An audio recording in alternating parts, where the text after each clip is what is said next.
এই সরকার যদি ব্যর্থ হয় কোন সরকার সফল হবে বলেন? I don't see. পুঁজিবাজারটা যদি একটু জাগ্রত হয়, তারপরে ব্যাংকিং সেক্টর যদি একটু অর্ডারে আসে, বাইরে থেকে ইনভেস্টমেন্ট বা আমাদের প্রাইভেট সেক্টর একটু যদি এগিয়ে যায়, তাহলে we are seeing that light at the end of the tunnel. ওটা আমাদেরকে মানে ওটাতে খেয়াল রাখতে, যে এত হতাশ হবেন না, সবারকে আমি বলবো। আরে হতাশ হলে তো আপনি নিজের উপরে হতাশ হচ্ছেন। তো এত হতাশা জীবন নিয়ে তো ইকোনমির সামনে এগোনো কঠিন। এই কাজগুলো করতে হবে, আমরা বলতে থাকবো, আপনারা সবাই বলতে থাকেন যে চিটাগাং পোর্টকে এফিশিয়েন্ট করতে হবে, এটা করেন, অ্যাসেট সিকিউরিটাইজেশন করেন সরকারি ইয়েগুলোকে, যেগুলো ভালো ইনকাম দিচ্ছে, অ্যাসেট সিকিউরিটাইজেশন, শেয়ার বাজার চাঙ্গা করেন, নতুন কোম্পানি লিস্টিংয়ে আনেন, ফরেন কোম্পানি যেগুলো আমাদের এখানে। আমি আপনাদের শেষ একটা কথা বলি, সবাই হয়তো জানে না জিনিসটা। আপনাদের এখানে ইউনিলিভার আছে না? ইউনিলিভার আছে না? আপনারা লাক্স সাবান ব্যবহার করেন, ওদের কি জানি ফেয়ার লাভলি, এই সবই তো ব্যবহার করেন। এটা কিন্তু Bombay stock exchange listed company. Listed মানে ইন্ডিয়া জনগণের কাছে মালিকানা বিক্রি, লিস্টিং হওয়া মানে মালিকানা বিক্রি করা। পাকিস্তানের লিস্টেড কোম্পানি, থাইল্যান্ডের লিস্টেড কোম্পানি, শুধু ঢাকাতে নাই। তাহলে বুঝছেন আপনারা কিভাবে ঠকতেছেন, কিভাবে আপনারা ঠকতেছেন। আপনারা তাদের প্রোডাক্ট কিনতেছেন, কিন্তু তাদের প্রফিটের ভাগিদার আপনারা না।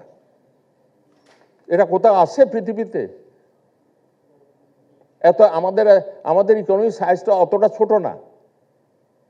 আমাদের 20 কোটি মানুষ এদের খরিদ্দার।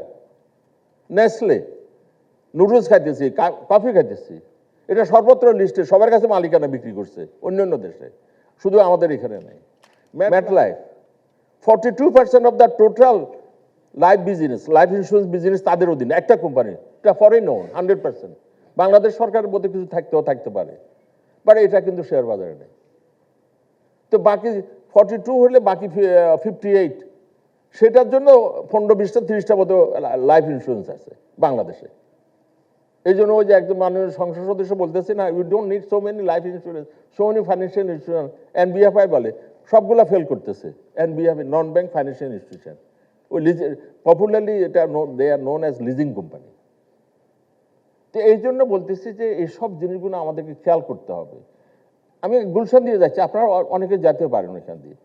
স্ট্যান্ডার্ড চার্টার্ড, যেটা বিদেশি ব্যাংক, আরে মানুষ লাইনে দাঁড়িয়ে আছে। আমি একজনের জিজ্ঞাসা করলাম, এই লোকগুলো লাইনে কেন? বলে স্যার সব ডিপোজিট করতেছে। ডিপোজিট তো বুঝছেন, আমানত রাখতেছে। তাদের সুদের হার মানে সবচেয়ে কম, কিন্তু ওই বিশ্বাসের কারণে টাকাটা নিরাপদ থাকবে ওই জন্য রাখতেছে। আর তারা বসে বসে ওই সরকারের বন্ড কিনতেছে। কত সহজে ইনকাম তারা করতেছে। 34 করোড় তাদের নেট ইনকাম। আর বাংলাদেশে ব্র্যাক বলেন, প্রাইম বলেন, সিটি ব্যাংক বলেন, এই 3টা 4টা মিলেও 34 করোড় না।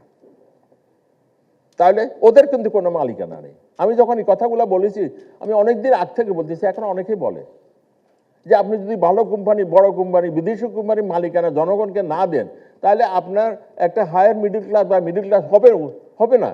যে ইকোনমিতে মিডল ক্লাস দুর্বল থাকে, আপার মিডল ক্লাস আরও বেশি দুর্বল থাকে, সেই ইকোনমি সামনে এগোয় না। কারণ ক্যাপিটাল ফর্মেশনে মিডল ক্লাস আবার হায়ার মিডল ক্লাস, এদের কন্ট্রিবিউশন অনেক বেশি। এরা হচ্ছে সেভার্স অ্যান্ড ইনভেস্টার্স।